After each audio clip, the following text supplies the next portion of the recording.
Hi, what's up sa inyo mga guys? Sana nasa mabuti po kayong kalagayan at ingat po kayo palagi.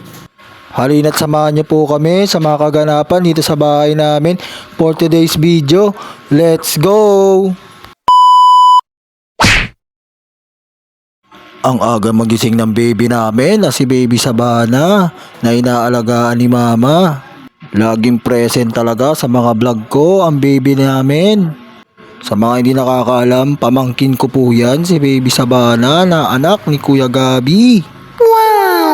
Fast forward agad, nasa tindahan nga po ako niya ng bakery para bumili ng pandesal. Pagkatapos ko nga nabili yung pandesal, sabay sibat uwi sa bahay para kumain. Gutom na nga niya ako dyan, kaya nagmamadali po akong umuwi. Syempre, kakain na. Nang makauwi po ako sa bahay, tara kain po tayo ng pandesal na may kape. Ayan po ang ginagawa ko ngayong umaga. Gutom na nga po ako dyan, kaya tara magsikain po tayo. Masarap magkape sa umaga. Tapos may pandesal pa. Sa sumunod na kaganapan naman, sinimula naman ni Mama ang pagpipintura sa mga plywood sa istante. Pinipinturahan nga ni Mama ng kulay puti ang mga plywood sa istante. Para hindi anayin at tumagal, syempre kailangan pinturahan ng kulay puti. Hindi kasi ako pwede magpintura kaya si Mama nagpipintura. Yung huling pintura ko nga, inapoy ako ng lagnat kasi nga nagkasakit ako noon.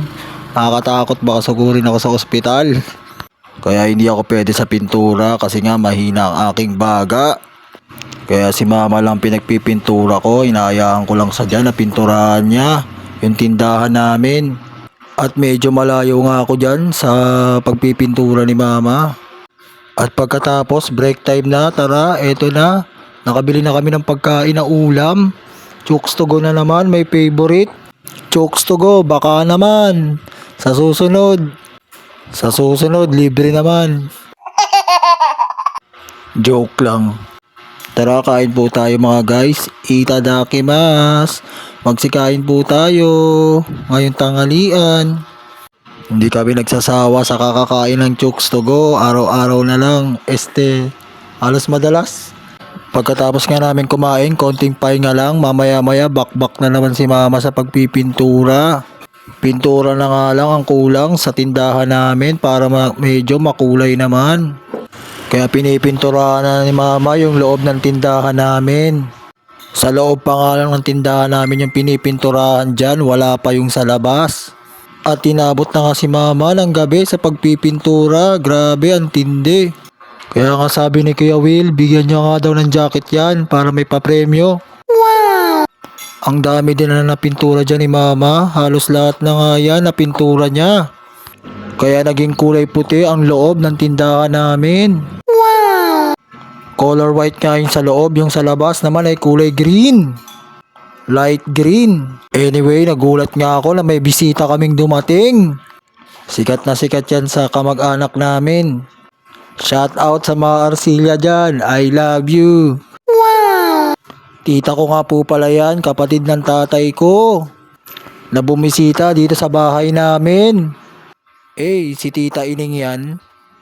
Kwentuhan nga lang kami dyan at kulitan at tawanan sa mga nangyayari sa mga kaganapan namin sa buhay.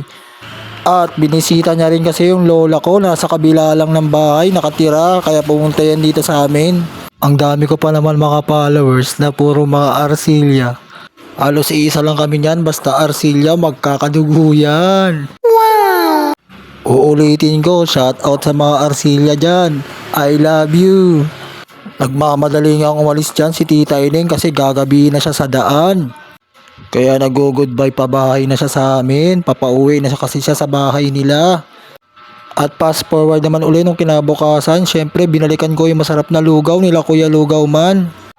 Tara, kain po tayo ng lugaw sa umaga. Ang sarap po talaga kasi kaya binabalik-balikan ko yung lugaw nila. Lugaw at tokwa nga po yung kinakain ko dyan. Tara, kain po tayo mga kapuso. Sarap na sarap kasi ako sa lugaw nila.